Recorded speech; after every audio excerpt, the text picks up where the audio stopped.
Hey there guys, this is Cole. Welcome to the first ever ranking video on this channel. With the 2025 superhero movie Superman from Guardians of the Galaxy director James Gunn out in theaters, today I am going to give you my ranking of all 11 live-action Superman movies from the worst to the best.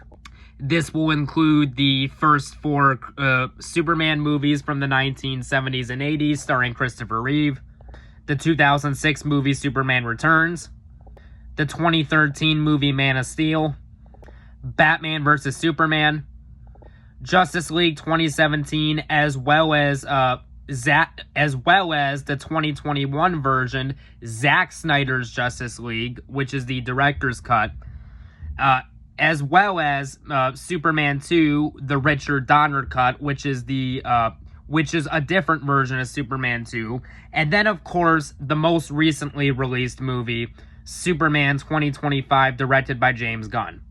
Superman is arguably the most important comic book character of all time. I mean, the very first Superman comic was published in 1937 by DC, and it quite literally exploded his popularity. I mean, without characters like Superman, you would not have had Batman, you would not have had Spider-Man, Wolverine, so many well-known iconic characters you would not have without Superman. But this is my official ranking of the movies. Before I get into my list, I want to hear your list in the comment section down below. And without further ado, let's get into it. Coming in at dead last at number 11, and I got to admit, I honestly did debate between number 11 and number 10 because both of these bottom movies are absolute garbage. But I ultimately decided that coming in at number 11 for me is going to be Justice League 2017, directed by Joss Whedon. This movie is absolute garbage. What more can I say about this train wreck that has not already been said by pretty much everyone else? This movie is just a disgusting, gross mess of studio interference, and it clearly shows because for those of you who don't know the backstory to this movie, Zack Snyder had a version of this movie he was working on, but because his daughter tragically died, he had to leave the movie halfway through, and then Joss Whedon took over the director's chair. And it's one of those cases where you can clearly tell that that was not a good move because this movie was butchered by the studio, and it absolutely shows. The humor in this movie is absolutely terrible. I think that the humor by Joss Whedon is really bad in this movie. I do not like Jason Momoa as an actor. I don't think he's a good Aquaman. And to be perfectly honest with you, Aquaman was never one of my favorite DC characters, to be perfectly honest. Ezra Miller was a terrible casting choice for The Flash, and I especially do not like him as a person. The only redeeming factors I can say about this movie is Ben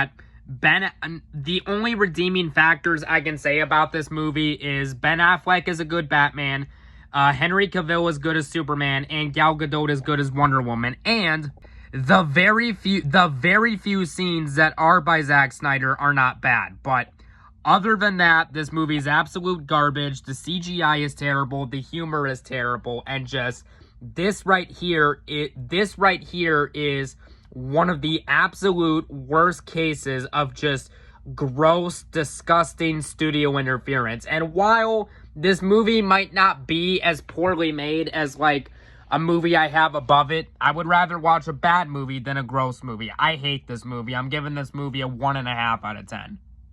Coming in at number 10 is going to be Superman 4, The Quest for Peace from 1987. This movie is just absolute garbage. I mean, this was an absolute pathetic way to end Christopher Reeve's legacy as Superman, because the previous Superman movies starring Christopher Reeve, especially the first two, which we will get to those a lot higher on the list, because Superman the movie from 1978 starring Christopher Reeve, when that movie came out, it was a big box office hit, and the movie received positive reviews from critics and audiences alike, and Superman the movie is what made Christopher Reeve a popular actor and a big star. And to this day, many people still say that Superman the movie 1978, many people consider that to be one of the best superhero. Critics and audiences consider Superman the movie 1978 to be one of the best superhero movies of all time, which I absolutely agree with. However, when Superman 4 came out, this movie received terrible reviews from critics and audiences, and to be honest, this movie was kind of screwed from the start because Christopher Reeve admitted in interviews that he was not proud of how Superman 3 turned out, so for that reason alone, he did not want to come back to do Superman 4 because of his disappointing experience with Superman 3. The only reason Christopher Reeve even agreed to this movie is because Cannon Films offered Christopher Reeve $6 million in order for Christopher Reeve to finance a 1987 drama movie called Street Smart, which was a passion project of Christopher Reeve, which I have actually not yet seen that movie, but I have heard good things about it, and that movie is what made Morgan Freeman a big star. But I'm sure it's better than this piece of crap, because Superman 4: The Quest for Peace, yeah, this movie is rough. I mean, Warner Bros. Did not want to do Superman 4, so instead of Warner Bros. Doing Superman 4, because Warner Bros. Actually had the big proper budget to do a Superman movie, they decided to give it to Cannon Films, which, do not get me wrong, there have been many movies by Cannon Films that I have rather enjoyed, like the Death Wish sequels with Charles Bronson, Missing in Action, great action movie with Chuck Norris, Invasion USA, easily my favorite Chuck Norris movie. Red Scorpion with Dolph Lundgren, rather good movie. The 1986 movie Highlander with Sean Connery and Christopher Lambert, that's a good movie. So do not get me wrong, Cannon Films has made good movies, but they were the absolute wrong choice to do a Superman movie, and it clearly shows. The special effects in this movie are absolutely atrocious, even for a movie that was made in 1987. The effects are absolutely atrocious. Heck, the special effects in the 1978 Superman movie, Superman the movie, which came out 9 years before this, had significantly better special effects. And my gosh, the villain of this movie is so stupid. Nuclear Man is an absolute terrible villain, and there's just so many other stupid things about this movie that I don't like at all. Like, for example, Superman's hair is tied to a wrecking ball that weighs 1,000 pounds. So it's like, if Superman's tiny hair is tied to like a wrecking ball that weighs 1,000 pounds, you would think that nothing could destroy that, right? Well, Lex Luthor just goes up to it, he just takes a pair of scissors, he cuts it, and the thing falls. And I'm like, okay, this is stupid.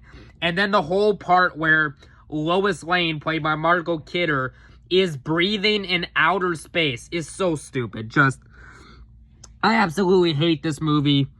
The only positives that I can give this movie is that Christopher Reeve, once again, is great in the role as Superman. Margot Kidder is good as Lois Lane. Gene Hackman is good as Lex Luthor. And the final positive I will say about this movie, even though it is terribly executed, I do not hate the idea in concept.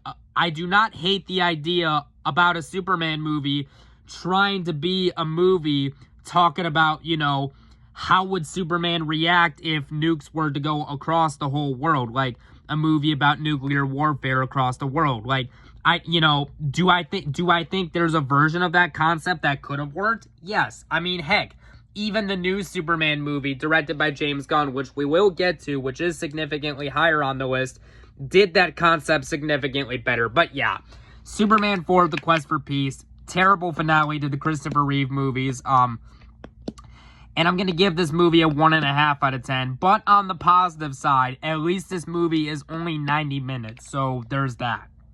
Coming in at number 9 is yet another bad movie. And that, of course, is the 2016 superhero movie, Batman vs. Superman, Dawn of Justice. And again, this is a bad movie, but, you know, now you guys might ask, well, if I hate this movie, why am I putting it above the others? Well, again, it's a bad movie, but this movie does have some good things going for it. I do think that Ben Affleck does give a good performance as Batman. I think he tries the best with the material he's given. So does Henry Cavill as Superman. And I do think that Gal Gadot is good as Wonder Woman. It was also nice to see Amy Adams, who played Lois Lane in Man of Steel, come back, you know, and I think that she's a rather good version of Lois Lane. And this movie does have a really good soundtrack to it. And another positive I will give is that I do like the action scene that takes place in the warehouse. I think that that's a rather good scene. Other than that, I absolutely hate this movie. This movie tries to do way too many things at once.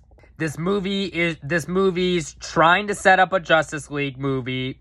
It's also trying to introduce the Death of Superman storyline, which, do not get me wrong, the 1992 comic book, The Death of Superman, is a fantastic comic book. I'm not going to pull it off the shelf right now, but it's right over there. Love that comic book. And again, and Doomsday is one of my favorite Superman villains, but they did a terrible job with Doomsday. They butchered him so badly in this movie. And another thing, Jesse Eisenberg is a great actor, but he was not a good Lex Luthor at all. And again, it pains me to say that because I really like Jesse Eisenberg as an actor, you know, whether it would be movies like Zombieland, The Social Network, Now You See Me, just to name a few, but he was absolutely terrible as Lex Luthor in this movie, and he's easily the worst actor to have played that character so far. But yeah, this is a bad movie, but the only reason I'm placing it above the other two is at least this movie is ambitious. I can at least say that this movie had an ambition, even though I think the execution sucks. So yeah, on a scale of 1 to 10, I'm going to give Batman vs. Superman a 3 out of 10. Coming in at number 8 is a movie that I know I said it was mediocre, but honestly, the more I think about this movie, the less I like it. And that, of course, is the 2006 superhero movie, Superman Returns. Now, when it comes to the previous Superman movie starring Christopher Reeve, Superman the movie from 1978 and Superman 2 are often regarded as some of the best superhero movies of all time by both critics and audiences. However, the third and fourth movie were not well received. So, the idea of this movie was to make it a direct sequel to the first two Christopher Reeve Superman movies, ignoring the timeline of 3 and 4, because like I said, Superman the movie 1978 and Superman 2 are regarded as some of the best of all time, and people don't care for 3 or 4, which is why they decided to make this a sequel to the first two. And this movie does have its merits. I do think that Brandon Routh is a good Superman. Now, he is the weakest actor by default. I mean, I don't think he's bad in the role, but he's just really the weakest by default. I do think that Kevin Spacey, despite how I feel about him as a person, which I'm not a fan of, despite that, setting that aside, I do think he is a good Lex Luthor. I do like the soundtrack in this movie. It is nice that they did get John Williams back to do the music and stuff like that. And I do like the final scene at the end of the movie where Superman picks up the giant kryptonite rock and chucks it into space. The rest of the movie, I just don't really care for, you know.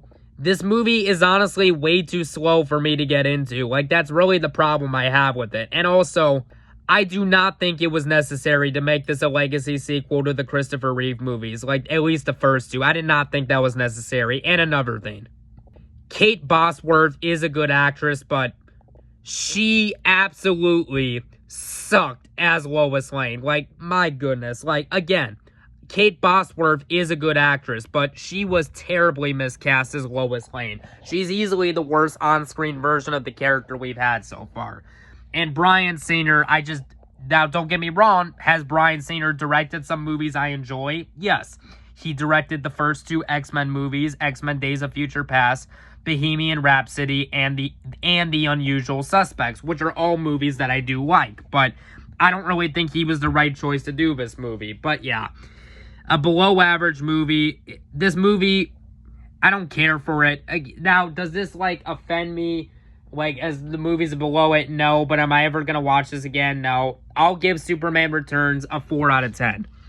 Coming in at number 7. All right. From here on up, the rest of this list is going to be positive because I do like the rest of the movies on this list. And coming in at number 7 for me is going to be Superman 3 starring Christopher Reeve, which I know a lot of people do not like this movie. But honestly, I don't think Superman 3 is that bad. I mean, yeah, okay. Okay, is it as good as the first 2 movies? No, but it is certainly much better than Superman 4 than that piece of garbage. I could certainly say that. Once again, I do think that Christopher Reeve does give a good performance as Superman/Clark Kent. I do like Richard Pryor in this movie. I do think Richard Pryor is funny. I know a lot of people give him crap for this movie, but I actually think that he is funny. I like the scene early on in the movie where Richard Pryor, like, he has a paint bucket, but, like, he accidentally spills, he's on top of a stool. He accidentally spills some of it on top of, like, a citizen from down below, but then the citizen puts an umbrella up. He decides to, but then he eventually puts the umbrella away, then paint spills on his head. I thought that scene was funny.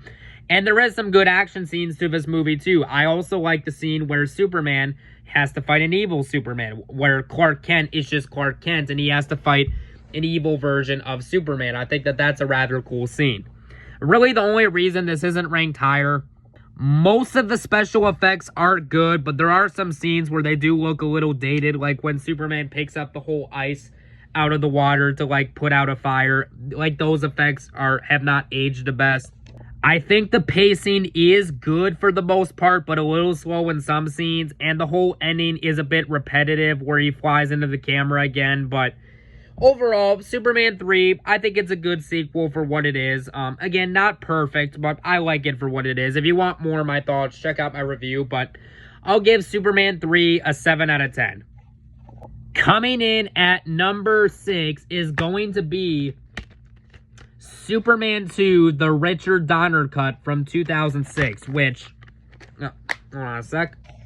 I own in this 5-movie collection, which this collection right here, it comes with the first 4 Christopher Reeve Superman movies and Superman Returns, and the thing that sucks about this set, it only comes with the Richard Donner cut of Superman 2, not the theatrical cut, so I bought the theatrical cut separately, but we will get to that when we get to that. But yeah, Superman 2, the Richard Donner cut. I will contend, I do think this is a good version of the movie, but Superman 2 has a very interesting backstory. So, like I said, when the first Superman movie, Superman the movie, came out in 1978, it was a big box office hit, and the movie did receive positive reviews from critics and audiences, but Richard Donner is the guy who directed that movie, but he also would go on to direct many other great movies like The Goonies and the Lethal Weapon movies, etc. But he was actually fired from Superman 2, and his version of the movie was never complete. And then in 2006,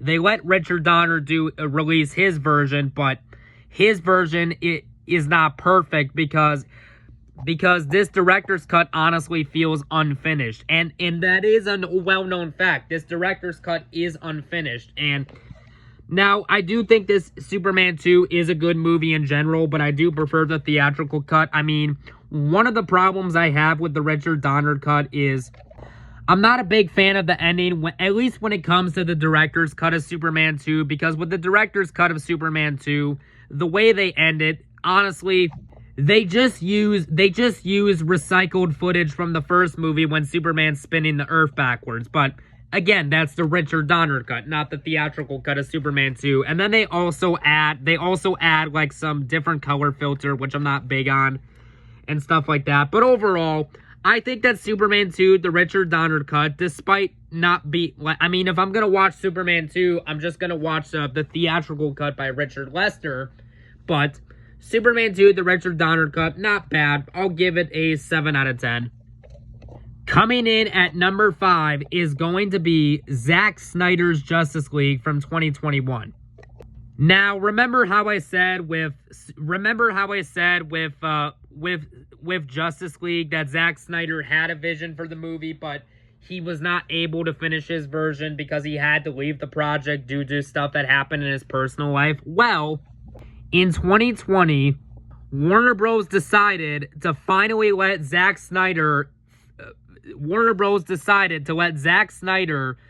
finish his...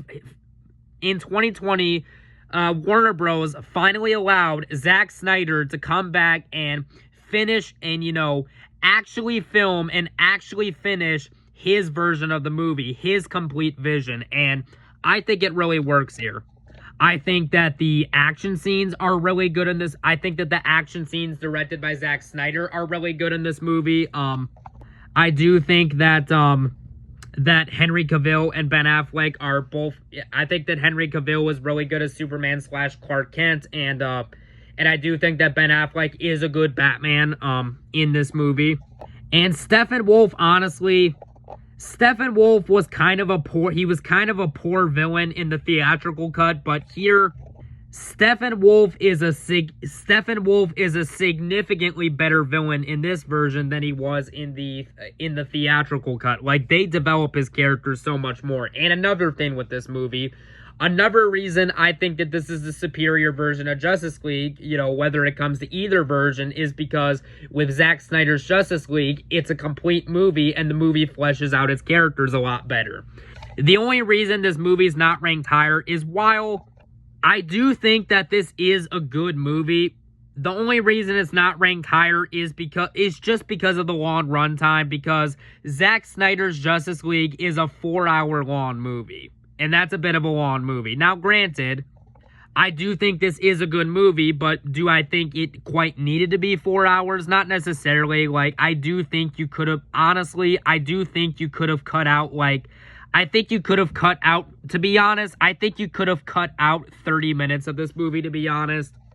And once again, I'm just not a big fan of Jason Momoa as an actor, his version of Aquaman. And I'm not really a fan of Ezra Miller's version of The Flash.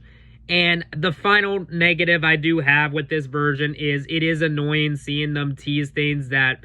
It is annoying seeing them tease a sequel when we know they're not going to do it because, the original DC Extended Universe is no longer active. But I appreciate that we have a finished version of the movie, and it's good. Now, would I say it's as good as some of the movies above it? No, but it's good for what it is. So, yeah.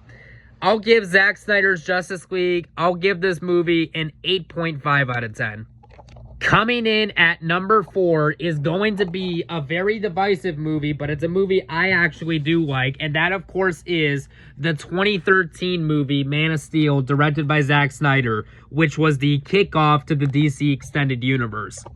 Honestly, I do not, to be perfectly honest, I do not understand Now, this movie got mixed reviews when it came out by critics, but decent reviews by audiences. Honestly, I don't understand some of the hate that this movie gets, And the whole complaint, and honestly, the whole thing where people complain about the destruction in this movie, I think that's a stupid complaint because, let's be honest, let's be honest, people.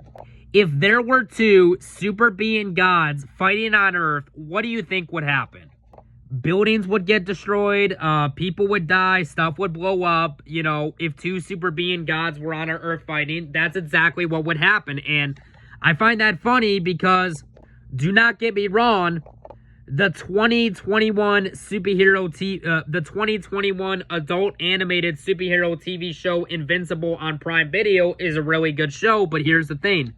Nobody complains about the destruction in that show. And with that show, when the main superhero Invincible, now I'm not gonna spoil too much of it, but when the main superhero Invincible is fighting a bad guy in the first season, Like, just by fighting the bad guy and getting thrown around, like, that alone was a lot more destruction than this movie, yet I see nobody complain about it with that show, but everyone does with this movie, which some people do, which I don't get that complaint at all. Setting that aside, you know, I do think this is a good movie. Now, yes, now look, is it the classic traditional take on Superman? No, but honestly, that's what I like about it. I honestly like that Man of Steel actually tried to do something a little different, you know. I thought this movie, it took the best elements of the first movie, as well as some movies like the Dark Knight trilogy, and blended those two tones together, and I think it did a terrific job at it. I think that Henry Cavill is a really good Superman / Clark Kent. I think that the action scenes by Zack Snyder are really good.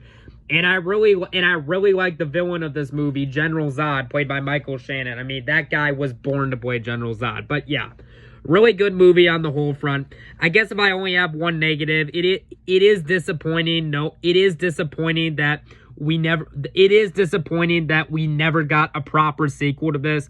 And I'm talking about like an actual standalone sequel like Man of Steel 2, but it is what it is and we got to move on. But hey, at least we got the new Superman movie by James Gunn this year, which is the reboot of the DC universe, but I will get to that shortly. But yeah, rather like Man of Steel. I'll give this a 9 out of 10. Coming in at number 3 is going to be the most recent addition to this franchise, and that, of course, is Superman 2025, directed by James Gunn. I really liked this movie. I thought that David Cornsweet was a really good Superman / Clark Kent. I thought that of all the actors, I think David Cornsweet is the second best Superman actor behind Christopher Reeve. I thought he was that good. I think that the action scenes are rather good in this movie. I do like how we finally get to see Superman's dog Krypto in a live-action movie. I like that we finally get to see that come to fruition here.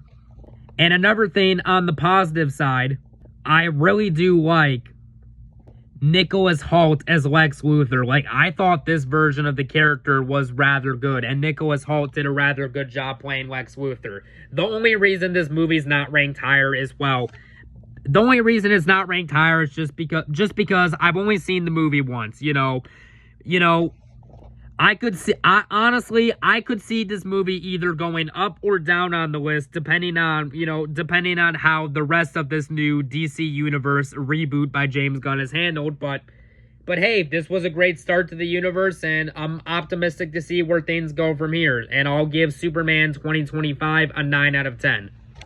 Coming in at number 2 is going to be the movie that started it all. Superman the movie from 1978, starring Christopher Reeve. I mean, what more can I say about this movie that hasn't already been said? Now, yes, I know I have the 5-movie collection here of the first 4 Christopher Reeve movies and Superman Returns, but as you can see, I don't have the first Christopher Reeve Superman movie in this DVD case. And the reason I don't have it in this DVD case right now is because one of my sister's friends wants to watch the movie as she's never seen it. And she borrowed the DVD from me. But I'll get it back when she's done with it. But yeah, Superman the movie is an absolute classic. I mean, this movie is so important because without this movie, you would not have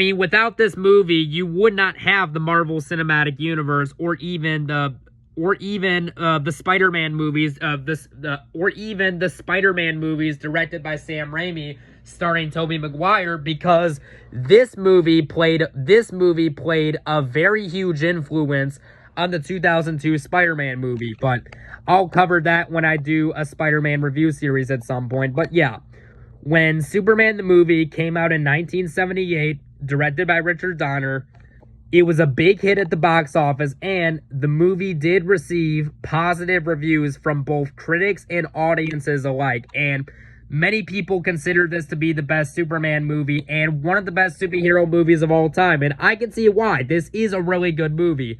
The only reason it's not ranked number 1 for me is, well, there's just one movie I like a little better, but yeah, Superman the movie, great movie, you know. Christopher Reeve is still, Christopher Reeve is still the best actor to play Superman / Clark Kent, and he probably always will be. Gene Hackman is really good as the bad guy, Lex Luthor, in this movie. And just, yeah, great movie. This movie gets a 9 out of 10. But for me, easily, coming in at number 1 is going to be Superman 2 from 1981, starring Christopher Reeve, directed by Richard Lester. This movie right here is a superhero masterpiece. I mean, this movie's terrific. This movie is, in fact, super. No pun intended. But in all honesty, I do think that Superman 2 is the best Superman movie, because I thought that Superman 2, Superman 2, very much like Spider-Man 2, it took everything that was great about the first movie, but improved upon it. I think that, once again, Christopher Reeve is a good Superman. I personally think that General Zod played by Terrence Stamp is a really good villain in this movie. Heck, I'll even go this far. I honestly still think that Terrence Stamp is still the best. Now, do not get me wrong. I like Michael Shannon in Man of Steel. I think Michael Shannon was good, but honestly, I personally think that Terrence Stamp is still the best General Zod that we've ever had. And another thing I like about this movie is the story. I like how, with this movie, I really like how Superman, he is given a choice. He has to decide, am I going to give up my superpowers so I can be with my love, Lois Lane, or am I going to be Superman and save the world? And I think that creates really good conflict, because in this movie, Clark Kent decides he is going to give up being Superman and get rid of his powers and just live a normal life. However, he eventually decides that he cannot do that because the world is in danger by General Zod and his henchmen. But just, yeah, Superman 2, amazing movie, one of the best movies of all time, and I'm easily going to give Superman 2 a 9 out of 10, and yeah, and it easily comes in at number 1. So yeah. Anyways, guys, that was my ranking of the live-action Superman movies. I want to hear from you guys down below. How would you rank these movies? And we'll catch you guys later, because next up, I am going to review the first Jurassic Park movie. Easily one of my favorite movies of all time. We'll start the Jurassic Park reviews next. But until then, this is Cole, and I'm signing off for now. Later.